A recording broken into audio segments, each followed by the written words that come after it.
റസൂലുള്ള പറഞ്ഞത് ദീനുള്ളവളെ കെട്ടണം, കണ്ടവളെ കെട്ടരുത്. ഇന്നിപ്പം ദീൻ ആരും നോക്കാറില്ലല്ലോ. വേറെ 3 കാര്യങ്ങളാ നോക്കണം. പണം ഉണ്ടോന്ന് നോക്കും, പണമുണ്ടോ എന്ന് നോക്കും. ഒന്ന് പെറ്റതാണെങ്കിലും കുഴപ്പമില്ല, ഒരുത്തന്റെ കൂടെ ഒളിച്ചോടിയതാണെങ്കിലും കുഴപ്പമില്ല, തന്നെക്കാലം വയസ്സുകൂടെ ഒന്നും വേണ്ട, പണമുണ്ടോ കെട്ടാൻ തയ്യാറാണ്. എന്റെ പ്രിയപ്പെട്ട ചെറുപ്പക്കാരോട് പെണ്ണുപിള്ള മുന്നിൽ ഉമ്മ പറയും, സ്ത്രീധനം ഉണ്ടെങ്കിൽ മാത്രമേ കല്യാണത്തിന് സമ്മതിക്കൂ, പൊന്നു മോനെ വെറുതെ നിൽക്കരുത്. എന്റെ പ്രിയപ്പെട്ട ചെറുപ്പക്കാരോട് പറയുന്നു, സ്ത്രീധനം വാങ്ങണമെന്ന് വാപ്പയും ഉമ്മയും പറഞ്ഞ അനുസരിക്കല്. കാരണം അവരല്ല ജീവിക്കേണ്ടത്, നീയാ ജീവിക്കണ്ടേ. അള്ളാന്റെ റസൂല് പറയുന്നു, മൻ തസവ്വജ ലി ഇംറഅതി മാലിഹാ ലം യസിദുഹു ഇല്ലാ ഫഖറാ. പെണ്ണിന്റെ പണം കണ്ടിട്ട് പെണ്ണ് കെട്ടുന്നവനെ, പെണ്ണിന്റെ പണം കണ്ടിട്ട് പെണ്ണ് കെട്ടുന്നവനെ, നീ എത്ര കോടിയ കണക്കിന് സ്ത്രീധനം വാങ്ങിയാൽ നിന്നെ ദാരിദ്ര്യം പിടിപെടുമെന്ന് ആദരവായ പ്രവാചകൻ നബി മുഹമ്മദ് മുസ്തഫ. 1 കോടി രൂപയും ബെൻസ് കാറും വാങ്ങിയവനാണെങ്കിൽ നീ യതീംഖാനയിലായി പോകുമെന്ന് നബിഗിന റസൂലുള്ളാഹി. അപ്പൊ പണം നോക്കിയിട്ട് പെണ്ണ് കെട്ടിയാ നീ യതീംഖാനയിലാകും. ഇനി 2 ഗ്ലാമർ ഉണ്ടോ? അതാ കൂടെ കൊണ്ട് നടക്കുമ്പോ എല്ലാരും ചോദിക്കണം, പൊട്ടന് ലോട്ടറി അടിച്ചതുപോലെ എവിടുന്ന് കിട്ടിയടാ? കാണുന്നവനൊക്കെ ഇങ്ങനെ നോക്കണം. ഗ്ലാമറുള്ള പെണ്ണ്, സൗന്ദര്യമുള്ള പെണ്ണ്. റസൂലുള്ള പറഞ്ഞു, വേണ്ട മോനെ, ഗ്ലാമർ കൂടിയവളെ നീ കെട്ടല്ലേ, അവളുടെ സൗന്ദര്യം അവളെ നശിപ്പിച്ചു കളയുമെന്ന് നബിയുനാ റസൂലുള്ളാഹി. അതുകൊണ്ടാണ് ഭർത്താക്കന്മാരോട് പറയുന്നത്, നിന്റെ ഭാര്യയ്ക്ക് നിന്നെക്കാളും ഗ്ലാമർ ഉണ്ടെങ്കിലും സുന്ദരിയാണെന്ന് പറയാൻ പാടില്ല. നിന്നെക്കാളും ഗ്ലാമർ നിന്റെ ഭാര്യക്കുണ്ടെന്ന് പറയാൻ പാടില്ല. പറഞ്ഞു കഴിഞ്ഞാൽ പിന്നെ ഓള് താഴെയെങ്ങും നിൽക്കൂല. ഓള് വിചാരിക്കും ഇവനില്ലെങ്കിൽ ഇവന്റെ വാപ്പ. അങ്ങനെ എന്താ, താഴെയെങ്ങും നിൽക്കൂല, പിന്നെ അങ്ങ് കൂടും, അർശിന്റെ മുകളിലെത്തും. പെണ്ണിന്റെ സൗന്ദര്യം നോക്കിയിട്ട് കെട്ടാൻ പാടില്ല. 3 കുടുംബ മഹിമ നോക്കും. അവനവനെ കൊണ്ട് പറ്റുന്നിടത്ത് പോയി കയറിയാ പോരെ. പുളിങ്കൊമ്പിലേ പിടിക്കത്തുള്ളൂ, അത്തപ്പാടിയ അന്നന്നത്തെ ചെലവിന് എന്റെ കഴിയില്ലാത്തവനെ വേറി കോടീശ്വരന്റെ മോളെ കെട്ടും. അള്ളാന്റെ റസൂല് പറഞ്ഞു, നീ കുടുംബ മഹിമ നോക്കിയിട്ട് പെണ്ണ് കെട്ടല്ലേ, നീ ആ കുടുംബത്തിൽ നാറിപ്പോകുമെന്ന് നബിയുനാ റസൂലുള്ളാഹി. അവരുടെ മുന്നിൽ നീ നാണം കെട്ടുപോകും, അവനവനെ കൊണ്ട് പറ്റുന്നത്. അതുകൊണ്ടാ പറഞ്ഞത്, നീ നോക്കണ്ട 1ാമത്തെ കാര്യം, അവക്ക് അള്ളാനെ പേടിയുണ്ടോ? നിസ്കരിക്കാൻ അറിയോ? അവൾക്ക് റസൂലുള്ളാഹിനെ കുറിച്ച് അറിയോ? ഖുർആൻ ഓതാൻ അറിയുമോ? ദീനുള്ള പെണ്ണിനെ വിവാഹം കഴിക്ക്. ആ കൃഷിയിടത്തിൽ നല്ല മക്കൾ ജനിക്കുമെന്ന് നബി മുഹമ്മദ് മുസ്തഫ. അള്ളാഹു നമുക്കൊക്കെ നല്ല ഭാര്യമാരെ നൽകി അനുഗ്രഹിക്കുമാറാകട്ടെ. തന്നതിന് അള്ളാഹു നന്നാക്കി തരുമാറാകട്ടെ. ഒരു വാപ്പയും വിവാഹം കഴിക്കാത്ത മകനും കൂടെ ഈ മജ്‌ലിസിന്റെ സദസ്സിലുണ്ട്. ദുആ ചെയ്യുമ്പോൾ ഉസ്താദ് പറയുന്നു, മനസ്സിലെ ആഗ്രഹം എന്താണോ കരുതാൻ പറഞ്ഞാൽ, വിവാഹം കഴിക്കാത്ത മകൻ ഒരു സൈഡിൽ ഇരുന്ന് ചിന്തിക്കും, പടച്ചോനെ ഒരു സാലിഹത്തായ പെണ്ണിനെ എനിക്ക് തരണേ തമ്പുരാനെ. വാപ്പ ഇപ്പുറത്തിരുന്ന് പറയും, തന്നതിനെ ഒന്ന് നന്നാക്കി തരണേ പടച്ചവനെ. 2 പേരും ആവശ്യക്കാരിതാ. ഭാര്യയും വിവാഹം കഴിച്ചവരും കഴിക്കാത്തവരും എല്ലാവരും ഒരു സാലിഹത്തായ പെണ്ണിനെയാ കരുതുന്നേ. അള്ളാഹു നല്ല ഭാര്യമാരെ നൽകി അനുഗ്രഹിക്കുമാറാകട്ടെ. ചില പെണ്ണുങ്ങൾ വീടിന്റെ നാശമാണ്, ചില ഭാര്യമാർ വീടിന്റെ ഐശ്വര്യം നഷ്ടപ്പെടുത്തുന്നവരാ. അള്ളാഹു നമ്മളെ കാക്കുമാറാകട്ടെ. 6 സ്വഭാവമുള്ള പെണ്ണുങ്ങൾ വീടിന്റെ ഐശ്വര്യം നഷ്ടപ്പെടുത്തുന്നവരാ. അള്ളാഹു നമ്മുടെ ഭാര്യമാരെയൊക്കെ കാക്കുമാറാകട്ടെ. 6 സ്വഭാവമുള്ള പെണ്ണുങ്ങൾ വീടിന്റെ ഐശ്വര്യം നഷ്ടപ്പെടുത്തി കളയുന്നവരാ. ഞാൻ പറഞ്ഞുതരാം, നിങ്ങളുടെ ഭാര്യമാർക്ക് ആ സ്വഭാവം ഉണ്ടെങ്കിൽ തിരുത്തി കൊടുക്കൂ. പറമനുഷ്യന്മാരെ പറഞ്ഞുതരട്ടെ, ഉള്ള സമാധാനം പോയി കിട്ടും. നീ അനുഭവിക്കുന്നതിന്റെ കാരണവിതാ. എന്റെ പ്രിയപ്പെട്ട പെങ്ങളോട് പറയുന്നു, ഈ പറയുന്ന 6 ദുശീലങ്ങളിൽ ഏതെങ്കിലും ഒരെണ്ണം നിനക്കുണ്ടെങ്കിൽ തിരുത്തിക്കോ, ഇല്ലെങ്കിൽ നിന്റെ ജീവിതം നല്ല നിലയിൽ മുന്നോട്ട് പോകത്തില്ല. അള്ളാഹു പഠിക്കാൻ ഭാഗ്യം നൽകി അനുഗ്രഹിക്കുമാറാകട്ടെ. തമ്മിലടിക്കാനല്ല, പഠിക്കാൻ വേണ്ടി ഞാൻ പറഞ്ഞു തരാം. ഇൻഷാ അല്ലാഹ് ജീവിതത്തിൽ ഭാര്യയ്ക്ക് ഉപദേശിച്ചു കൊടുക്കണം. അള്ളാഹു ഈമാൻ നൽകി അനുഗ്രഹിക്കുമാറാകട്ടെ. വീടിന്റെ ഐശ്വര്യം നഷ്ടപ്പെടുത്തി കളയുന്ന 1ാമത്തെ ഭാര്യ, വീടിന്റെ ഐശ്വര്യം നഷ്ടപ്പെടുത്തി കളയുന്ന 1ാമത്തെ ഭാര്യ, എന്റെ പ്രിയമുള്ള സഹോദരങ്ങളെ, എപ്പോഴും രോഗം നടിക്കുന്നവളാ. അള്ളാഹു നമ്മളെ കാക്കുമാറാകട്ടെ. ഭർത്താവ് വന്നിട്ട് പറയും, ഐഷ മോളെ, ഒരു സുലൈമാനി അള്ളാഹ് എനിക്ക് തലവേദനയേക്കാം. ഒരു രോഗമില്ലെങ്കിലും എപ്പോഴും അസുഖം നടിക്കുന്ന ചില ജന്തുക്കളുണ്ട്.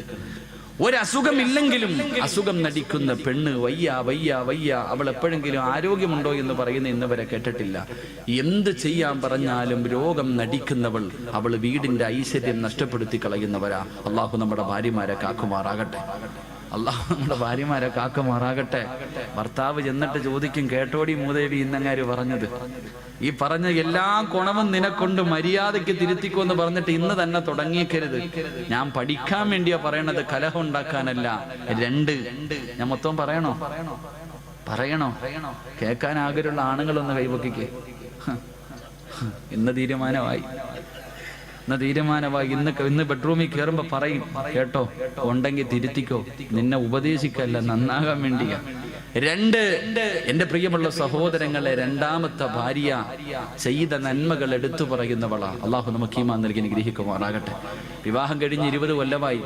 ഭാര്യയും ഭർത്താവ് ഇന്നും വഴക്കുണ്ടാകുമ്പോ പെണ്ണുപിള്ള പറയും, അതേ വന്നത് വെറുതെ അല്ല, 30 പവനും 50 സെന്റും കാറുമായിട്ടാ വന്നേ.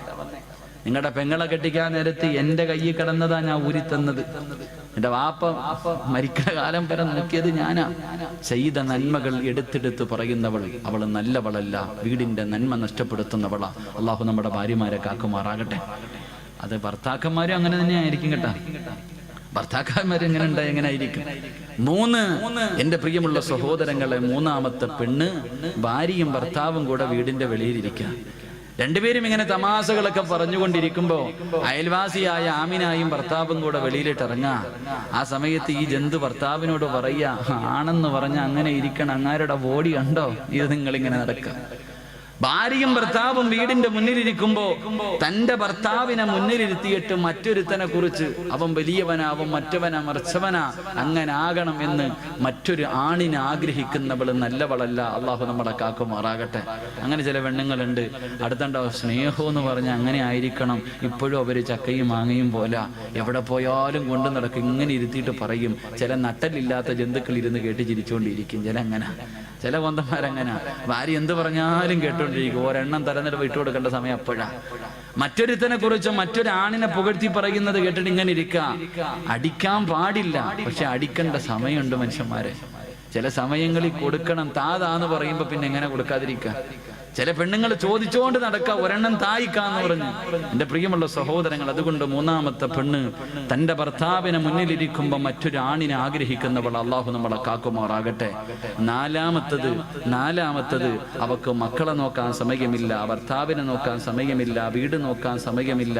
24 മണിക്കൂറും ഒടുക്കത്തെ ഒരുങ്ങുന്നവളാണെന്ന് നബി മുഹമ്മദ് മുസ്തഫ. അവക്ക് ആരെയും നോക്കാൻ സമയമില്ല. എഴുന്നള്ളത്തിന് നിൽക്കുന്ന ആനയെ പോലെ പട്ട ഇങ്ങനെ നിൽക്കണം.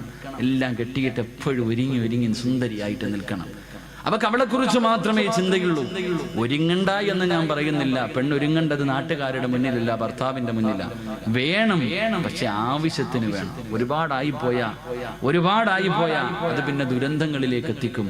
അപ്പൊ 24 മണിക്കൂറും കണ്ണാടിയുടെ മുന്നിൽ നിന്ന് ഒരുങ്ങുന്നവൾ അവൾ നന്മയുള്ളവളല്ല. അള്ളാഹു നമ്മുടെ ഭാര്യമാരെ കാക്കുമാറാകട്ടെ.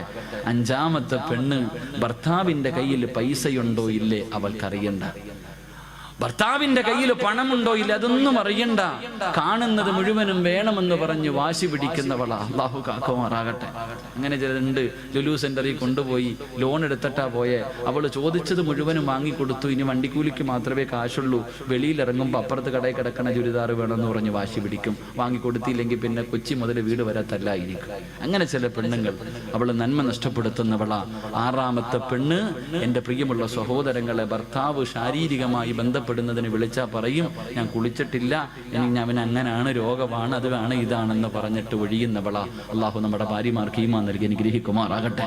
ഈ പറഞ്ഞ 5 സ്വഭാവം നിനക്കുണ്ടെങ്കിൽ തിരുത്തിക്കോ, രക്ഷപ്പെട്ടു പോകും. തിരുത്താ മനസ്സിന്റെ ഇങ്ങനെ തന്നെ പൊക്കോ, അനുഭവിക്കും. അള്ളാഹു നമുക്ക് ഈമാൻ നൽകി അനുഗ്രഹിക്കുമാറാകട്ടെ. അതുകൊണ്ട് നന്മയുള്ള മക്കൾ, ഖുർആൻ പറഞ്ഞ മക്കൾ നമുക്ക് കിട്ടണമെങ്കിൽ എന്റെ പ്രിയമുള്ളവരെ, അള്ളാഹുവിന്റെ ഖുർആൻ പറഞ്ഞു, മോനെ വിവാഹം കഴിക്കുന്ന സമയത്ത് നീ ഒന്നാമതായി നോക്കേണ്ടത്, അല്ലാഹുവേ ഫളുഫറു ബിദാതി ദീൻ, അവൾക്ക് ദീനുണ്ടോ എന്ന് നോക്കണേ. അങ്ങനെ നീ ഒരു പെണ്ണ് കണ്ട് പടച്ചവനെ നിനക്ക് ഇഷ്ടപ്പെട്ടോ, നിന്റെ വിവാഹം ഉറപ്പിച്ചോ. 2 നിനക്ക് സാലിഹായ മക്കളെ കിട്ടണമെങ്കിൽ അല്ലാഹുവിന്റെ ഖുർആൻ പറയുകയാണ്, പ്രവാചകൻ പറയുകയാ, ആദ്യ വിവാഹം നടന്നത് നമ്മുടെ ബാപ്പയുടെയും ഉമ്മയുടെയും വിവാഹം നടന്നത് സ്വർഗത്തിൽ വെച്ചാ. ആദം നബിയുടെയും ഹവ്വാ ബീവിയുടെയും വിവാഹം നടന്നത് സ്വർഗത്തിൽ വെച്ചാ. വിവാഹം കഴിക്കുന്നത് സ്വർഗത്തിൽ പോയി ജീവിക്കാരാ. എല്ലാവരും വിവാഹം കഴിക്കുന്നത്, എന്റെ പ്രിയമുള്ളവരെ, പരിശുദ്ധമായ ഖുർആൻ പോലും നമുക്ക് നമുക്ക് പറഞ്ഞു തന്നില്ലേ? ഹും വഅസ്വാജുഹും ഫീ ളിലാലിൻ അലൽ അറായികി മുത്തഖിയൂൻ ലഹും ഫീഹാ ഫാകിഹത്തുൻ വലഹും മാ യദ്ദഊൻ സലാമുൻ ഖൗലൻ മിർ റബ്ബിർ റഹീം. അല്ലാഹുവിന്റെ ഖുർആൻ പറഞ്ഞു നാളെ പടച്ചവന്റെ അനുഗ്രഹങ്ങൾ കൊണ്ട് നിറച്ച സ്വർഗ്ഗത്തില് സ്വർണ്ണത്തിന്റെ ചാരുകസേലയിൽ ഒരു ഭാര്യയും ഒരു ഭർത്താവും തന്റെ മക്കളും ഇരുന്നു കൊണ്ട് അതാ ആസ്വദിക്കുമെന്ന് പരിശുദ്ധമായ ഖുർആൻ നമുക്ക് പരിചയപ്പെടുത്തുമ്പോ നമ്മുടെ ജീവിതം ദുനിയാവിലല്ല, നമ്മൾ കാലാകാലം ജീവിക്കേണ്ടത് പടച്ചവന്റെ സ്വർഗ്ഗത്തിലാണ്. നമ്മുടെ തറവാട് അവിടെയാ.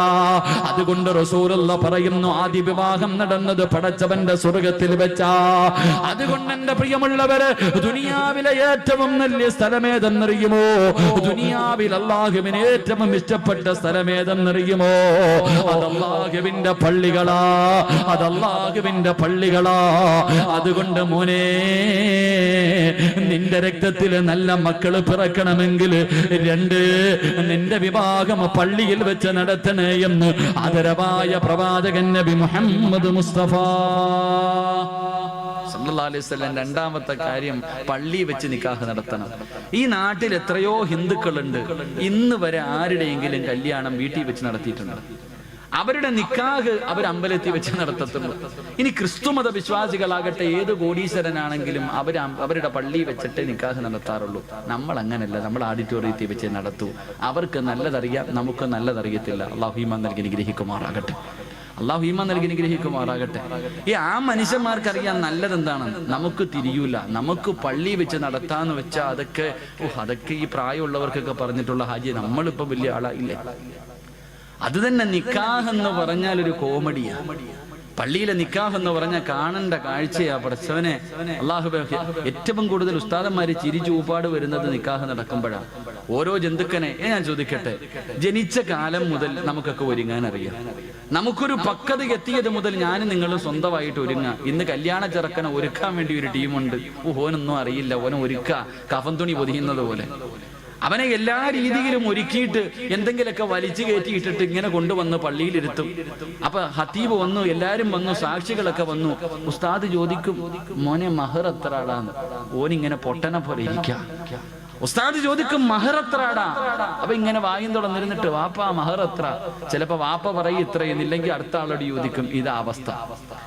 സ്വന്തം മഹർ എന്താണെന്ന് പോലും അറിയാത്ത ചെറുപ്പക്കാർ. അത് കഴിഞ്ഞ് ഉസ്താദ് കയ്യിൽ പിടിച്ച് അങ്ങോട്ട് വെച്ച് പറയും, മുഖം നോക്കാൻ. ഭർത്താവ് ഭാര്യയുടെ വാപ്പാടെ മുഖത്ത് നോക്കുമ്പോഴേ പുഞ്ചിരി. ഉസ്താദ് പറഞ്ഞു കൊടുക്കും, സവ്വജ്തുക, ഓനിരുന്ന് തപ്പുക. കല്യാണ ചെറുക്കന്റെ കയ്യിൽ പിടിച്ചിട്ട്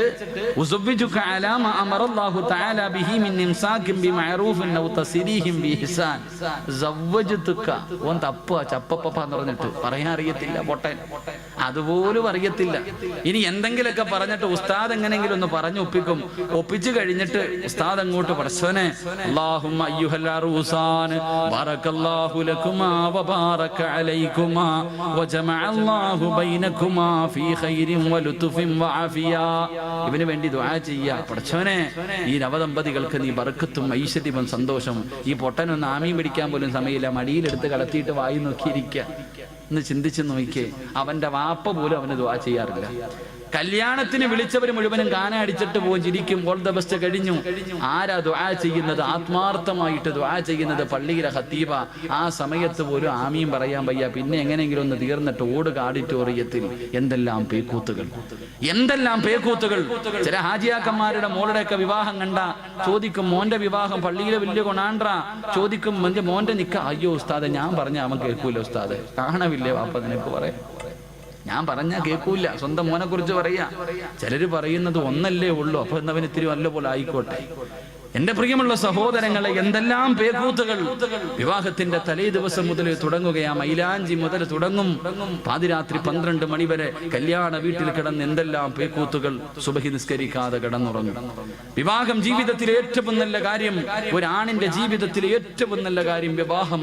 ആ സമയത്ത് അന്നത്തെ ദിവസം സുബഹിയില്ല, 7 മണി വരെ കിടന്ന് നല്ല ഉറക്കം. ശൈത്താൻ മൂക്കിനകത്തും വായിക്കാത്തും ചെവിക്കാത്തും മൂത്രം ഒഴിച്ചു കൊടുത്തിട്ടുണ്ട്. അതും കുടിച്ചിട്ടാ പെണ്ണ് കെട്ടാൻ പോണേ. അതും കുടിച്ചിട്ടാ പെണ്ണ് കെട്ടാൻ പോന്നെ. എന്നിട്ടോ പടച്ചവനെ എന്തെല്ലാം ആട്, എന്തെല്ലാം നിക്കാഹ്, പടച്ചവനെ വല്ലാത്തൊരവസ്ഥയാ. ഗാനമേള നടത്തുന്നവരുണ്ട്, എന്തെല്ലാം അനാചാരങ്ങളിലൂടെ വിവാഹം നടന്നു. അത് കഴിഞ്ഞാ പിന്നെ എഴുന്നള്ളത്തിന് വരുന്ന, അമ്പലത്തിൽ നിന്ന് പറയെടുക്കാൻ വരുന്ന ആനയെ കൊണ്ടുവരുന്നത് പോലെ പടച്ചവനെ വിവാഹ പെണ്ണും ചെറുക്കനും വരുന്ന ഒരു കാഴ്ചയുണ്ട്. ഘോഷയാത്രയല്ലേ, JCB-യിൽ കൊണ്ടുവരുന്നവരുണ്ട്, പെട്ടിലോ അതാ ചെറിയ ഓട്ടോയ്ക്കകത്ത് കൊണ്ടുവരുന്നവരുണ്ട്, സൈക്കിളിനകത്ത് കൊണ്ടുവരുന്നവരുണ്ട്, ചെണ്ടമേളം നടത്തിയിട്ട് പുതുമണവാളനെയും മണവാട്ടിയെയും കൊണ്ടുവരുന്നവരുണ്ട്. അല്ലാഹുവേ, പിന്നെ എല്ലാം കഴിഞ്ഞു, പാതിരാത്രി എത്തിക്കഴിഞ്ഞ ഭാര്യയും ഭർത്താവും മണിയറക്കകത്തേക്ക് കടന്നു പോകുമ്പോ ആ സമയത്ത് പോലും പടക്കം പൊട്ടിക്കാൻ കൂട്ടുകാരെന്ന് പറയുന്ന ഒരു വിഭാഗം കടന്നു വരുമ്പോ കുടുംബക്കാര് മുഴുവനും അതിന് സപ്പോർട്ട് ചെയ്ത് കൊടുക്കുമ്പോ എന്റെ പ്രിയമുള്ള ചെറുപ്പക്കാരാ, ഇല്ലടാ ഇല്ലടാ, നിന്റെ രക്തത്തിൽ നിനക്ക് നല്ല മക്കള് പിറക്കൂലടാ. എന്റെ പ്രിയമുള്ള മുസ്ലിം പെണ്ണ്, പൊന്നുമോളെ, നിന്റെ വയറ്റിൽ നല്ല മക്കള് പിറക്കൂല. നിനക്ക് ഗുണം ചെയ്യുന്ന മക്കളെ നിനക്ക് അല്ലാഹു തരൂല. കാരണം നിന്റെ വിഭാഗത്തിന് വന്നവര് മുഴുവനും തലയിൽ കൈവച്ചിട്ട് നിന്നെ ശപിച്ചിട്ടാ പോകുന്നത്. എന്റെ പ്രിയമുള്ള ചെറുപ്പക്കാരാ, മോനെ, ദീനുള്ള കുടുംബത്തിൽ നിന്ന് പെണ്ണ് കെട്ടണം. സ്വന്തം മക്കളെ കെട്ടിച്ചു കൊടുക്കുമ്പോ അവന് പണമുണ്ടോ എന്നല്ല ആദ്യമായി നോക്കേണ്ടത്, അവൻ അല്ലാഹുവിനെ പേടിയുണ്ടോ എന്ന് നോക്കണേ ചെറുപ്പക്കാരാ. എന്റെ പ്രിയമുള്ള പെങ്ങളെ, നൊന്ത് പ്രസവിച്ച പൊന്നുമോള്, 18 കൊല്ലം പൊന്നുപോലെ വളർത്തിയ നിന്റെ പൊന്നാര മകള് പടച്ചവനെ ഒരുത്തന്റെ കയ്യിലേക്ക് പിടിച്ചു കൊടുക്കുമ്പോ അവൻ അല്ലാഹുവിനെ പേടിയുള്ളവനാണോ, അവന് നിസ്കാരമുള്ളവനാണോ എന്നാണ് പെങ്ങളെ നോക്കേണ്ടത്. വിവാഹം എന്ന് പറഞ്ഞാൽ എങ്ങനെയെന്നറിയുമോ? മണവാളനും മണവാട്ടിയും എങ്ങനെയെന്നറിയുമോ? മഹാനായ നബി മുഹമ്മദ് മുസ്തഫ സല്ലല്ലാഹു അലൈഹി വസല്ലമ തങ്ങള് തന്റെ പ്രിയപ്പെട്ട പൊന്നാര മകളെ കെട്ടിച്ചു കൊടുത്തത് ആർക്കെന്നറിയുമോ? മഹാനായ സയ്യിദുനാ അലി ഇബ്നു അബീ ത്വാലിബ് റളിയല്ലാഹു തആല അൻഹു. ജോലി എന്തെന്നറിയുമോ? പടച്ചവനെ പുല്ല് വെട്ടിയിട്ട് ഒട്ടകമുള്ള മുതലാളിമാരുടെ വീട്ടിൽ കൊണ്ട് കൊടുത്തിട്ട് കിട്ടുന്ന ദിർഹം കൊണ്ട് കഴിയുന്ന പാവപ്പെട്ട അലിയാര് തങ്ങളോട് ഒരു ദിവസം അല്ലാഹുവിന്റെ റസൂൽ ചോദിച്ചു, അലിയേ, ഫാത്തിമാനെ നിനക്കിഷ്ടമാണോ അലിയേ? എന്റെ പൊന്നുമോളെ നീ വിവാഹം കഴിക്കുമോ അലിയേ? അവസാനം എന്റെ പ്രിയമുള്ളവരെ വിവാഹം കഴിഞ്ഞു. പുതുമണവാട്ടി എന്ന് പറഞ്ഞാൽ ആരെന്നറിയുമോ? എന്റെ പ്രിയമുള്ള പെങ്ങളെ, വിവാഹം കഴിക്കുന്ന പെണ്ണെങ്ങനെ ആകണമെന്നറിയുമോ? അലിയാര് തങ്ങൾ അതിന്റെ മണവാട്ടിയായ ഫാത്തിമ ബീവി റളിയല്ലാഹു തആല അൻഹയുടെ കയ്യിൽ പിടിച്ചിട്ട് മണിയറക്കകത്തേക്ക് കടന്നു ചെല്ലുമ്പോ അതാ ഫാത്തിമ ബീവി മണിയറയിൽ കയറി അലിയാര് തങ്ങൾ കത്തിച്ചു വെച്ചിരിക്കുന്ന, അലിയാര് തങ്ങൾ കത്തിച്ചു വെച്ചിരിക്കുന്ന വിളക്കങ്ങണയ്ക്കുകയാണ്. കത്തിച്ചു വെച്ചിരിക്കുന്ന വിളക്കങ്ങണച്ചു. അല്ലാഹുവേ, വീടിന്റെ കവാടമടഞ്ഞു. കുറെ സമയം കഴിയുമ്പോ വസമിഅനാ സൗതൻ ഹനീനാ, മണിയറക്കകത്തിരുന്നൊരു പൊട്ടിക്കരച്ചിൽ കേൾക്കുകയാണ്. ഒരു വല്ലാത്ത കരച്ചിൽ കേൾക്കുകയാ, ഒരു തേങ്ങൽ കേൾക്കുകയാ. അലിയാര് തങ്ങൾ ചെന്ന് നോക്കുമ്പോ ഫാത്തിമ ബീബി റളിയല്ലാഹു തആല അൻഹ മണിയറക്കകത്തിരുന്ന് കരയുകയാണ്. അലിയാര് തങ്ങൾ ചോദിച്ചു, ഫാത്തിമ, എന്നെ ഇഷ്ടമായില്ലേ ഫാത്തിമ? നിന്റെ ഉപ്പയുടെ മുന്നിൽ മക്കയിലെ കോടീശ്വരന്മാര് വന്ന് കാത്തിരുന്നല്ലോ, നിന്നെ നിർബന്ധിച്ച് വിവാഹം കഴിച്ചതാണോ? ഫാത്തിമ ബീബി തന്റെ കൈയെടുത്തിട്ട് അലിയാര് തങ്ങളുടെ വാ പൊത്തിപ്പിടിച്ചിട്ട് അവിടെന്ന് പറഞ്ഞു, അലിയേ, എനിക്ക് നിങ്ങളെ വല്ലാത്ത ഇഷ്ടമാ. നിങ്ങളെ ഇഷ്ടപ്പെടാത്ത ആരെങ്കിലും ഉണ്ടോ ഫാലിയേ? അലിയാര് തങ്ങളെ ചോദിച്ചു, പിന്നെ എന്തിനാ കരയുന്നത്? അവിടെന്ന് പറഞ്ഞു കൊടുത്തു, അലിയേ, ഇന്ന് നമ്മുടെ ജീവിതത്തിന്റെ തുടക്കമാ, ഇന്ന് നമ്മുടെ അതിരാത്രിയാ, ഇത് നമ്മുടെ മണിയറയാ.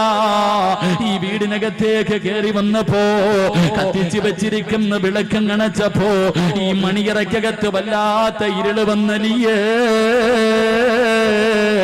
എനിക്ക് പെട്ടെന്ന് ഓർമ്മ വന്നത് എന്തെന്നറിയുമോ? ഈ നമ്മൾ രണ്ടുപേരും പിരിയുന്ന ഒരു ദിവസമുണ്ടല്ലോ, ഈ ലോകത്ത് നിന്ന് നമ്മൾ രണ്ടുപേരും പിരിയുന്ന ഒരു ദിവസമുണ്ടല്ലോ. ഒരാള് ഭൂമിക്ക് മുകളിലും ഒരാള് 6 അടി മണ്ണിനകത്ത് മണ്ണിനകത്തും കിടക്കുന്ന ഒരു ദിവസമുണ്ടല്ലോ, 6 അടി മണ്ണിനകത്ത് വല്ലാത്ത ഇരുളാണല്ലോ അലിയേ. ആ ഖബറിനെ കുറിച്ച് എനിക്ക് പെട്ടെന്ന് ഓർമ്മ വന്നലിയേ. അവിടെയല്ലേ രക്ഷപ്പെടേണ്ടത്, അവിടമല്ലേ മണിയറയാക്കേണ്ടത്, ആ മണ്ണറയല്ലേ മണിയറയാക്കേണ്ടത്. അൽ ഖബറു അവ്വലു മിൻ മനാസിലിൽ ആഖിറ. ചിരിക്കുന്ന മുഖത്തോടെ മണിയറക്കകത്തേക്ക് കടന്നു വന്ന തന്റെ പ്രിയപ്പെട്ട ഭർത്താവിനോട് അതാ ഖബറിന്റെ ഏകാന്തതയെ കുറിച്ച്, അതിന്റെ ഇരുളിനെ കുറിച്ച്, അതിന്റെ അദാബിനെ കുറിച്ച്, അതാ കരകണ്ട ഖബറിനെ കുറിച്ച് പാതിരാത്രി മണിയറയുടെ രാത്രിയില്, അതിരാത്രിയിലെ ഖബറിന്റെ ജീവിതത്തെ കുറിച്ച് ഓർമ്മപ്പെടുത്തിയിട്ട് തന്റെ പ്രിയപ്പെട്ട ഭർത്താവിന്റെ കണ്ണങ്ങ് നിറയുകയാ. അലിയാർ തങ്ങൾ മണിയറക്കകത്ത് നിന്ന് കരയുകയാണ്. ആ സമയത്ത് അലിയാർ തങ്ങളുടെ കയ്യിൽ പിടിച്ചിട്ട് കരഞ്ഞുകൊണ്ട് ഭാര്യ പറയുന്നു, അലിയേ നമ്മുടെ മണ്ണറ മണിയറയാക്കണ്ട്, നമ്മുടെ മണ്ണറ മണിയറയാക്കണ്ട്. അതുകൊണ്ട് അലിയേ ഇന്ന് രാത്രി നമുക്ക് നിസ്കരിക്കാം അലിയേ. ജീവിതത്തിന്റെ ഒരിക്കലും അവസാനിക്കാത്ത ജീവിതത്തിന്റെ തുടക്കമായ 6 അടി മണ്ണാണ് മണിയറയാക്കേണ്ടത്. അതിനകത്ത് സ്വർഗത്തിന്റെ കവാടം കാണണ്ടേ, അതിനകത്ത് സ്വർഗത്തിന്റെ പരിമളമടിക്കണ്ട്, അതിനകത്ത് സ്വർഗത്തിന്റെ വിരിപ്പിന്റെ മുകളിൽ കിടന്നുറങ്ങണ്ട്. കണ്ണെത്താ ദൂരത്തിലേക്ക് ഖബർ വിശാലമാകണ്ട അലിയേ. അതുകൊണ്ട് ഇന്നത്തെ രാത്രി അള്ളാന് മാറ്റിവെക്കാ എന്ന് പറയുന്ന ഒരു പെണ്ണാകാ കഴിയണം പെങ്ങള്. എന്റെ പ്രിയമുള്ള പെങ്ങളോട് ഓർമ്മപ്പെടുത്തുകയാണ്, വിഭാഗത്തിന്റെ ഓഡിറ്റോറിയത്തിൽ നടക്കുന്ന പച്ച വ്യഭിചാരം എന്തെന്നറിയുമോ? ഏറ്റവും വലിയ വ്യഭിചാരം വാപ്പയും ഉമ്മയും കൂടെ പറപ്പും കെട്ടിയ ഭർത്താവ് പടച്ചവനെ വ്യഭിചരിക്കാൻ ഒരു അവസരം കൊടുക്കുന്ന സമയമുണ്ട്. ഏത് സമയമെന്നറിയുമോ? പടച്ചവനെ 18 കൊല്ലം 19 വർഷം അള്ളാഹുവിനെ പേടിച്ച് നല്ല രീതിയിൽ പോറ്റി വളർത്തിയ പൊന്നുമോള് ഒരുത്തന്റെ കയ്യിലേക്ക് പിടിച്ച് കൊടുത്തിട്ട് അരമണിക്കൂർ കഴിഞ്ഞില്ല. ആ വിവാഹമെന്ന പുണ്യമായ കർമ്മം നടന്നിട്ട് അവൻ പോലും അവന്റെ ഭാര്യയുടെ ശരീരത്തെ തൊട്ടിട്ടില്ല. പക്ഷേ വിവാഹത്തിന്റെ ഓഡിറ്റോറിയത്തിൽ ആ സ്വന്തം ഭാര്യയെ പിടിച്ചടുത്ത് നിർത്തിയിട്ട് കണ്ട കൂട്ടുകാരെന്ന് പറയുന്ന ഒരു വിഭാഗം ചെറുപ്പക്കാര്, അത് മുസ്ലിമാകട്ടെ അമുസ്ലിമാകട്ടെ, എന്റെ ഫ്രണ്ട്സ് ആണെന്ന് പറഞ്ഞ് കെട്ടിയ പെണ്ണിനെ കണ്ടവന്റെ നടുക്ക് നിർത്തിയിട്ട് സെൽഫി എടുക്കുന്ന എന്റെ പ്രിയപ്പെട്ട യുവത്വേ, നിന്ന് കൊടുക്കല്ലേ മോളെ, നിന്ന് കൊടുക്കല്ലേ മോളെ. നീ ഈമാനുള്ളവളാ, നീ ഈമാനുള്ളവളാ, അല്ലാഹുവിനെ പേടിച്ച് ജീവിച്ചവളാ. മഹദിയായ ഫാത്തിമ ബീബി റളിയല്ലാഹു തആല അൻഹ പടച്ചവനെ മരിക്കുന്നതിന്റെ തലേ ദിവസം തന്റെ പ്രിയപ്പെട്ട ഭർത്താവിന്റെ മടിയിൽ കിടന്നിട്ട് അവിടുന്ന് ചോദിച്ചു, അലിയേ പോവുകയാലിയേ, പോവുകയാലിയേ, എനിക്കൊന്ന് പൊരുത്തം തരുവോ അലിയേ. അല്ലാഹുവേ, ഫാത്തിമ ബീബി റളിയല്ലാഹു തആല അൻഹ അലിയാർ തങ്ങളോടൊരു വസിയത്ത് പറയുകയാ. എന്തേ വസിയത്ത് എന്നറിയുമോ? എന്തേ വസിയത്ത് എന്നറിയുമോ? ഞാൻ മരിച്ചു പോയാ പകൽ എന്നെ കൊണ്ടുപോയി കബറടക്കല്ല അലിയേ, രാത്രിയിലെ കബറടക്കാവോ? അലിയാർ തങ്ങൾ ചോദിച്ച കാരണമെന്ത്? അലിയാർ തങ്ങൾ ചോദിച്ച കാരണമെന്ത്? അവിടെന്ന് പറയുന്നു, അലിയേ എന്റെ ശരീരം നിങ്ങളല്ലാതെ ഇന്ന് വരെ ഒരു മനുഷ്യനും കണ്ടിട്ടില്ല അലിയേ. എന്നെ പകലാണ് കബറടക്കുന്നതെങ്കിൽ എന്റെ മയ്യത്ത് പൊതിയുന്നത്, എന്റെ മയ്യത്ത് ചുമക്കുന്നത്, എന്റെ മയ്യത്ത് കബറിൽ ഇറക്കി വെക്കുന്നത് അന്യപുരുഷന്മാരായിരിക്കുമല്ലോ അലിയേ. എന്നെ 3 കഷ്ടം വെള്ള തുണിയിൽ പൊതിഞ്ഞിട്ട് എന്റെ ശരീരം ഇങ്ങനെ കൊണ്ടുപോകുമ്പോ അവരെന്റെ ശരീരത്തിന്റെ വടിവ് കാണുമല്ലോ അലിയേ. അതുകൊണ്ട് രാത്രിയെ കബറടക്കാവൂ. പെണ്ണെന്ന് പറഞ്ഞാൽ അങ്ങനാ, പെണ്ണെന്ന് പറഞ്ഞാൽ അങ്ങനാ. ഉമ്മ മക്കളെ വളർത്തേണ്ടത് അങ്ങനാ, ചെറുപ്പക്കാരാ ഭാര്യ വളർത്തേണ്ടത് അങ്ങനാടാ. അല്ലാതെ കണ്ടവന്റെ കൂടെ പിടിച്ചു നിർത്തിയിട്ട് ഫോട്ടോ എടുക്കാറ്, പച്ച വ്യഭിചാരം നടത്താൻ അവസരം കൊടുക്കുന്നവര് നിനക്ക് നല്ല മക്കള് പിറക്കൂല, നിന്റെ കുടുംബത്തിൽ നല്ല മക്കള് ജനിക്കൂല. ഫാത്തിമ ബീബി റളിയല്ലാഹു തആല അൻഹ വിവാഹത്തിന്റെ രാത്രിയിലെ ഖബറിനെ കുറിച്ച് ഓർമ്മപ്പെടുത്തിയ പ്രിയപ്പെട്ട ഭാര്യ, പടച്ചറപ്പേ ഏത് വാപ്പയുടെ മകളാ, ഏത് വാപ്പയുടെ മകളാ? അള്ളാഹുവിന്റെ പ്രവാചകം തന്റെ ഭാര്യമാരിൽ ഏറ്റവും വയസ്സ് കുറഞ്ഞ ആയിഷാ ബീവി റളിയല്ലാഹു തആല അൻഹ, 18 വയസ്സുള്ള ആയിഷാ ബീവിയുടെ നെഞ്ചത്ത് ചാരിക്കിടന്നിട്ട് റസൂലുള്ളാഹി പോവുകയാ. വാപ്പ ഭാര്യയുടെ മടിയിൽ കിടന്നു പോയി. അല്ലാഹുവേ, പൊന്നുമോള് ഭർത്താവിന്റെ മടിയിൽ കിടന്നു പോവുകയാ. അതുകൊണ്ട് ചെറുപ്പക്കാരാ, റസൂലുള്ളാഹി പറയുന്നു, 2 നിന്റെ വിവാഹം പള്ളിയിൽ വെച്ച് നടത്തണേ എന്ന് നബി മുഹമ്മദ് മുസ്തഫ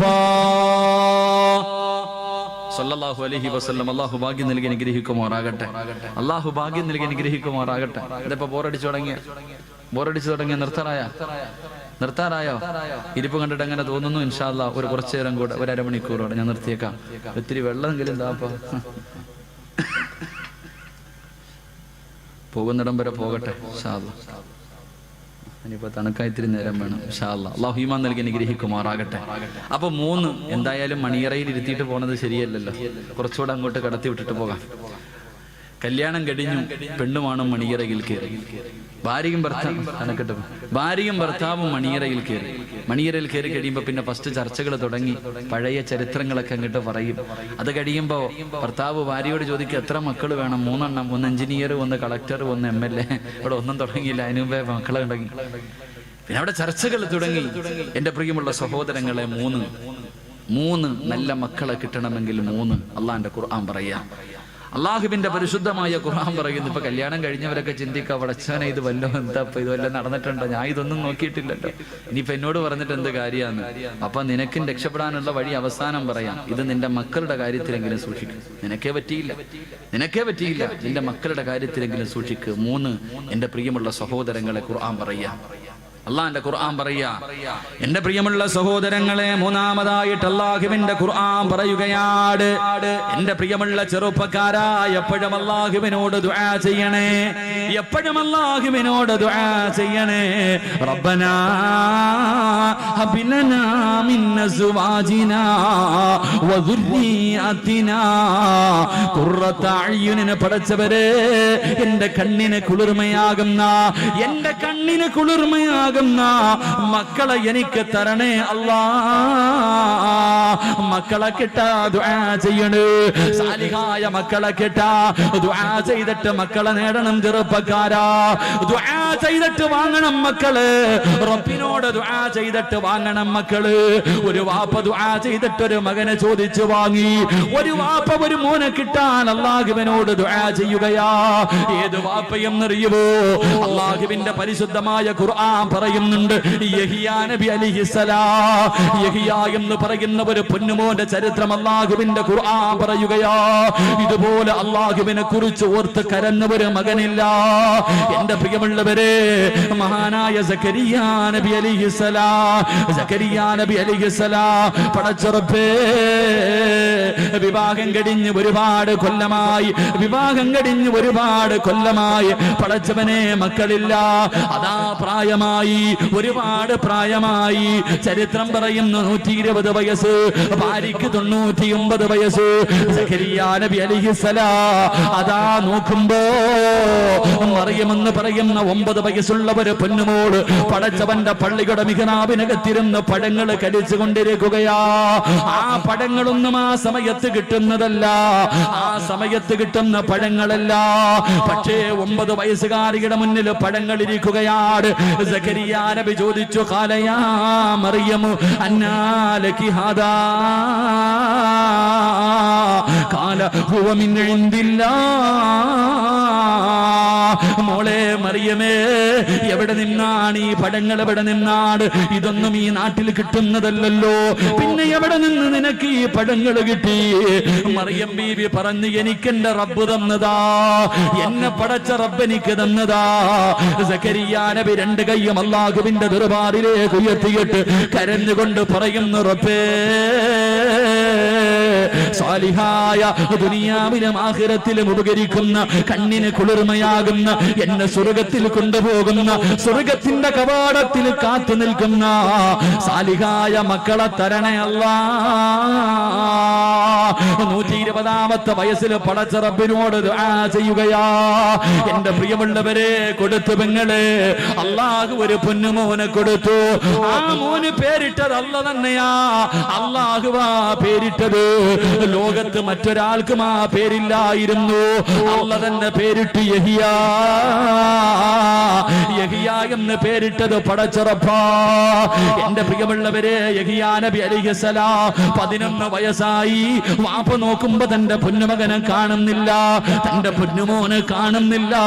വയസ്സാം കാലത്ത് റബ്ബിനോട് ഭാര്യയും ഭർത്താവും കരഞ്ഞു ദുആ ചെയ്തിട്ട് നിനക്ക് കിട്ടിയതാണ്.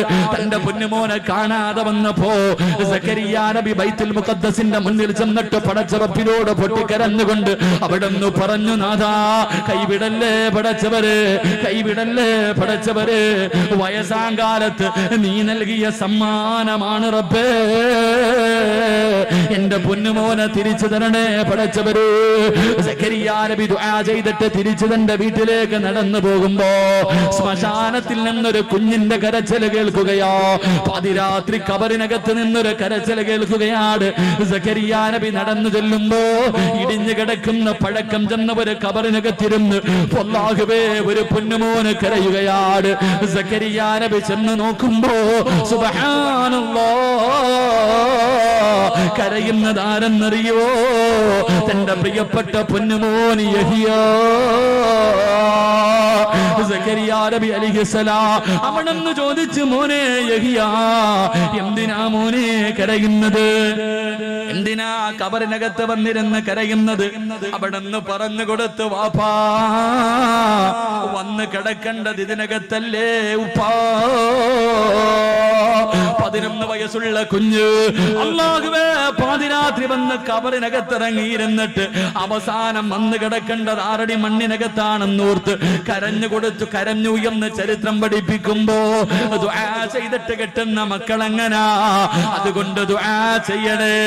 റബ്ബനാ ഹബിലനാ മിൻ അസ്വാജിനാ വദുരിയാതിനാ ഖുർറത അയ്യുനിന്, എന്റെ കണ്ണിന് കുളിർമയാകുന്ന, എന്റെ കണ്ണിന് കുളിർമയാകുന്ന മക്കളെ തരണേ എന്ന് റബ്ബിനോട് ദുആ ചെയ്യടൂ. ഒരു മോളെ പറഞ്ഞു തരട്ടെ. ദുആ ചെയ്തിട്ട് കിട്ടിയ രണ്ടാമത്തെ ഒരു മകളെ പറഞ്ഞു തരട്ടെ. ഹന്നത്തു ബീബി റളിയല്ലാഹു തആല അൻഹാ, ഹന്നത്തു ബീബി റളിയല്ലാഹു തആല അൻഹാ പ്രായമായി പടച്ചവരെ തനിക്ക് കുഞ്ഞിനെ കിട്ടാതെ വന്നപ്പോ ഒരു ദിവസം ഈന്തപ്പഴ മരത്തിന്റെ ചുവട്ടിൽ ഇങ്ങനെ ഇരിക്കുമ്പോ ഒരു പറവതന്റെ വായില് ഭക്ഷണം വെച്ചിട്ട് പറന്നു വരികയാ. എന്നിട്ട് തന്റെ കുഞ്ഞിന്റെ വായിലേക്ക് ആ തള്ളപ്പച്ചി ഇങ്ങനെ ഭക്ഷണം വെച്ച് കൊടുക്കുന്നത് കണ്ടപ്പോ ഹന്നത്തു ബീബി ഈന്തപ്പഴ മരത്തിന്റെ ചുവട്ടിലിരുന്നു കൊണ്ട് കണ്ണ് നിറഞ്ഞുകൊണ്ട് അല്ലാഹുവോട് പറഞ്ഞു, റബ്ബി ഹബിലി മിനസ്സാലിഹീൻ, എനിക്ക് സ്വാലിഹായ സന്താനത്തെ തരണേ അല്ലോ. അതുകൊണ്ട് റസൂലുള്ളാഹി പറയുകയാ, നല്ല മക്കളെ കിട്ടാ, നല്ല സന്താനത്തിനെ കിട്ടാ എപ്പോഴും നീ ദുആ ചെയ്യണേ എന്ന് നബി മുഹമ്മദ് മുസ്തഫ സല്ലല്ലാഹു അലൈഹി വസല്ലം. അല്ലാഹു ഭാഗ്യം നൽകി അനുഗ്രഹിക്കുമാറാകട്ടെ.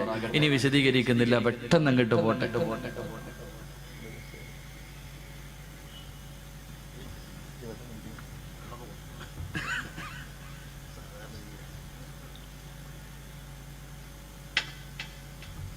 സംഘാടകർ ബക്കറ്റൊക്കെ എടുത്ത് വെച്ചില്ലേ, അവിടെ തന്നെ ഇരിക്കട്ടെ. അല്ലാഹു ബർക്കത്ത് ചെയ്യുമാറാകട്ടെ. അല്ലാഹു ബർക്കത്ത് ചെയ്യുമാറാകട്ടെ. പറമനുഷ്യന്മാരെ അല്ലാഹു ബർക്കത്ത് ചെയ്യുമാറാകട്ടെ. അല്ലാഹു നിങ്ങൾക്കും ബർക്കത്ത് നൽകുമാറാകട്ടെ. എൻ്റെ പ്രിയമുള്ള സഹോദരങ്ങളെ, വിവാഹം കഴിഞ്ഞു. മണിയറയിൽ ഭാര്യയും ഭർത്താവും ഇരുന്ന് ദുആ ചെയ്തു. പിന്നെ രണ്ടുപേരും കൂടെ ജീവിതത്തിലേക്ക് തുടങ്ങാൻ ഞാൻ വിശദീകരിക്കുന്നില്ല. പിന്നെ അങ്ങോട്ട് ഈ സ്ഥാനം കൊണ്ട് പറയാൻ പറ്റും, അവളെ കൊണ്ട് കഴിയില്ല. എന്റെ പ്രിയമുള്ളവർ, അവിടെ നിന്ന് അങ്ങോട്ട് ജീവിതം തുടങ്ങുന്നു. അവിടെ നിന്ന് ജീവിതം തുടങ്ങുമ്പോൾ ഭർത്താവും ഭാര്യയും ശാരീരികമായി ബന്ധപ്പെടുന്നതിനും ഒരു നിയമമുണ്ട്. അത് പറയുന്നവന് കാപ്പി പോലും ഇല്ല അല്ലേ? കേൾക്കാൻ വന്നവർക്കൊക്കെ ചായ മാത്രമേ ഉള്ള, കടിയുണ്ടോ? ചായയും കടിയൊക്കെ ഇല്ലേ? അൽഹംദുലില്ലാഹ്, തിന്ന്. അല്ലാഹു സ്വർഗത്തിലെ ഭക്ഷണം നൽകി അനുഗ്രഹിക്കുമാറാകട്ടെ. അല്ലാഹു സ്വർഗത്തിലെ ഭക്ഷണം നൽകി അനുഗ്രഹിക്കുമാറാകട്ടെ. സ്വർഗത്തിൽ എല്ലാവർക്കും അല്ലാഹു ആദ്യമായിട്ട് തരുന്ന ഭക്ഷണം നമ്മൾ ആരും കഴിച്ചിട്ടില്ല. നമ്മൾ ആരും കഴിക്കാത്ത ഒരു ഭക്ഷണമാണ് അല്ലാഹു സ്വർഗത്തിൽ ആദ്യം കഴിക്കാൻ തരുന്നത്. അല്ലാഹു തിന്നാൻ യോഗം നൽകി അനുഗ്രഹിക്കുമാറാകട്ടെ. ഏത് ഭക്ഷണമാണ്? ഏത് ഭക്ഷണമാണ്? അറിയില്ല? നല്ല മീനിന്റെ കരളാണെന്ന് നബി മുഹമ്മദ് മുസ്തഫ. മീനിന്റെ കരളാണ് നാളെ സ്വർഗത്തിൽ വെച്ച് തിന്നാൻ അള്ളാഹ് ആദ്യം തരുന്നത്. എന്നിട്ട് വാങ്ങിയിട്ട് തിന്നണം. അള്ളാഹു യോഗം നൽകി അനുഗ്രഹിക്കുമാറാകട്ടെ. അപ്പൊ ഭാര്യയും ഭർത്താവും കൂടെ ശാരീരികമായി ബന്ധപ്പെടുന്നതിന് ഒരുപാട് വഴികളുണ്ട്, ഒരുപാട് കാര്യങ്ങളുണ്ട്. ഏറ്റവും കുറഞ്ഞത് 3 അദബ് പാലിക്കണം. അല്ലാതെ ചുമ്മാതെ ചാടിക്കേറി ഭാര്യയാണെന്ന് പറഞ്ഞിട്ട് അതിനൊരു നിയമമുണ്ട്. ഒന്നാമത്തെ നിയമം, നീ ബിസ്മി പറഞ്ഞിട്ടേ ബന്ധപ്പെടാവൂ എന്ന് നബി മുഹമ്മദ് മുസ്തഫ. ഏത് നല്ല കാര്യം ചെയ്യുമ്പോഴും ബിസ്മി അതൊരു വല്ലാത്ത പ്രാധാന്യമാണ്. ബിസ്മി പറയാതെ ബന്ധപ്പെടാൻ കഴിയില്ല, പാടില്ല. എന്റെ പ്രിയമുള്ളവരെ, അള്ളാഹുവിന്റെ റസൂൽ സല്ലല്ലാഹു അലൈഹി വസല്ലം തങ്ങൾ പറഞ്ഞു, ഒരു മനുഷ്യൻ ഭക്ഷണം കഴിക്കുമ്പോൾ ബിസ്മി പറയാതെ കഴിച്ചാൽ ശൈത്താനും മക്കളും കൂടെ കയറിയിരുന്നതിനും. ബിസ്മി പറയാതെ ഭക്ഷണം കഴിച്ചാൽ ശൈത്താനും മക്കളും കൂടെ കയറിയിരുന്ന പ്ലേറ്റ് വാരി തിന്നും. ഇതുപോലെ തന്നെ ഭാര്യയുമായി ബന്ധപ്പെടുന്ന സമയത്ത് നീ ബിസ്മി പറഞ്ഞില്ലെങ്കിൽ ശൈത്താനും നിന്റെ കൂടെ കൂടും. അല്ലാഹു കാക്കുമാറാകട്ടെ, അല്ലാഹു കാക്കുമാറാകട്ടെ. 2, ബന്ധപ്പെടുന്ന സമയത്ത് പറയാൻ റസൂലുള്ള ഒരു ദുആ പറഞ്ഞു തന്നിട്ടുണ്ട്. ഭാര്യയും ഭർത്താവും ബന്ധപ്പെടുന്ന സമയത്ത് പറയാൻ ഒരു ദുആ തന്നെയുണ്ട്. അത് പിന്നെ നിങ്ങൾക്കറിയാം, ഞാൻ പറഞ്ഞു തരേണ്ട കാര്യമില്ല. 3, ഭാര്യയും ഭർത്താവും ബന്ധപ്പെടുമ്പോൾ നിങ്ങളുടെ ഔറത്തുകൾ പരസ്പരം കാണാൻ പാടില്ലെന്ന് നബി മുഹമ്മദ് മുസ്തഫ. നബി മുഹമ്മദ് മുസ്തഫ. ഉസ്താദേ, ഞാൻ കെട്ടിയ പെണ്ണുമ്പിള്ളയുടെ ഔറത്ത് എനിക്ക് കണ്ടുകൂടെ? അതാ ചിന്തിക്കണത്. ഭാര്യയും ഭർത്താവും ബന്ധപ്പെടുന്ന സമയത്ത് പോലും അവരുടെ ഔറത്ത് കഴിവിന്റെ പരമാവധി കാണാതിരിക്കാൻ പരിശ്രമിക്കുക. കണ്ണുകളില്ലാത്തതാ. അള്ളാഹു നമ്മളെ കാക്കുമാറാകട്ടെ. അപ്പൊ ഞാൻ വിശദീകരിക്കുന്നില്ല. ഭാര്യയും അവിടെ 3-ാമത്തെ കാര്യം. 4-ാമത്തെ കാര്യം, ഭാര്യയും ഭർത്താവും ബന്ധപ്പെടുന്ന സമയം ഇന്നമല്ല അഅ്മാലു ബിന്നിയാത്ത്. ഒരു മനുഷ്യന്റെ നീയത്തിന് പ്രാധാന്യം ഉണ്ടെന്ന. ഇപ്പൊ ഭാര്യയും ഭർത്താവും ശാരീരികമായി ബന്ധപ്പെടുമ്പോ പറയും, ഇപ്പോഴെങ്കിലും മക്കള് വേണ്ട എന്ന മനസ്സോടാ ബന്ധപ്പെടുന്നത്. പെണ്ണ് പറയണത് എനിക്ക് ഇപ്പോഴെങ്കിലും വേണ്ട, ഇനിയിപ്പോ എങ്ങനെ ലോട്ടറി അടിക്കണ പോലെ കിട്ടിക്കഴിഞ്ഞാൽ പിന്നെ മനസ്സിനകത്ത് കിട്ടി. ഭർത്താവ് പറയും, എന്തായാലും കിട്ടിയില്ല, ഇനി കൊല്ലണ്ട. ഇങ്ങനെ കിട്ടുന്ന മക്കൾ അല്ലേ? ഭാര്യ ബന്ധപ്പെടുമ്പോഴേ എനിക്ക് ഇപ്പോഴേ മക്കള് വേണ്ടാന്ന് പറഞ്ഞിട്ടാ ബന്ധപ്പെടുന്നത്. ഇനി അബദ്ധത്തിൽ എങ്ങാനും കിട്ടിപ്പോയാൽ ഭർത്താവ് പറയും, ഇനിയിപ്പോ കൊല്ലാൻ പറ്റുമോ? സഹിക്ക്. ഗർഭം വയറ്റി ചുമന്നുകൊണ്ട് നടക്കുമ്പോഴും മനസ്സില്ലാ മനസ്സോടെ കൊണ്ടടക്കണേ. പിന്നെ എങ്ങനെ നന്നാവും മക്കളെ, എന്റെ മക്കൾ? അല്ലാഹു കാക്കുമാറാകട്ടെ.